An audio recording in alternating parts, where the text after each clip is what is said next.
Acute Respiratory Distress Syndrome, Part 1, about ARDS. Resulting from a diffuse and acute inflammatory lung injury, ARDS is characterized by PaO2 over FiO2 of lesser than or equal to 200 mg of mercury, frontal chest radiograph showing bilateral infiltrates, widespread inflammation in lungs, no evidence of left atrial hypertension. The signs of ARDS are tachypnea, which is abnormally rapid breathing, shortness of breath, and cyanosis, a blue tinge to the extremities caused by lack of oxygen in the peripheries. Currently, there are no distinct clinical signs or diagnostic tests available to diagnose ARDS. So how then is ARDS diagnosed? ARDS presents 24 to 48 hours following onset of the initial illness.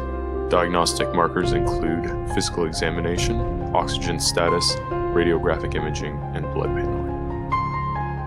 Diagnostic tools include computed tomography, radiography, pulmonary artery catheters, physical examination, and blood tests. ARDS distinguishes the most severe end of acute lung injury. Acute lung injuries can be direct or indirect. Direct pulmonary injuries include aspiration injuries or pneumonia, while indirect pulmonary injuries include sepsis and trauma. Pneumonia is responsible for 35% of ARDS cases, while sepsis is responsible for 30%.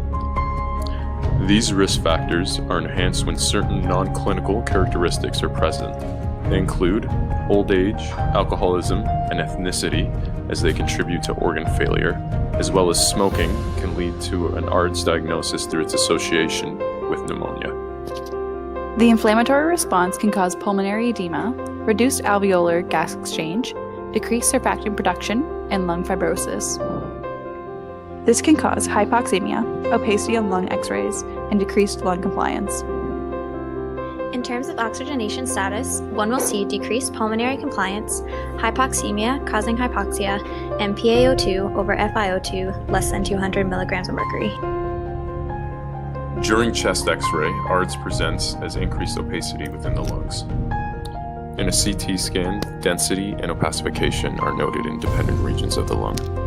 Pulmonary artery catheter rules out left atrial hypertension, physical examination tests for lung compliance, and blood panel assesses for hypoxemia and PaO2. It is important that ARDS is diagnosed as soon as possible, as it can have many long-term implications. 38% of ARDS survivors leave the hospital with muscular atrophy. 50% of patients who have been hospitalized with ARDS cannot return to work within 1 year.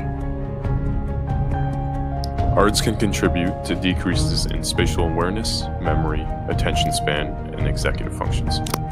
ARDS can lead to increases in depression, anxiety, and PTSD, and it can lead to decreases in quality of life and autonomy.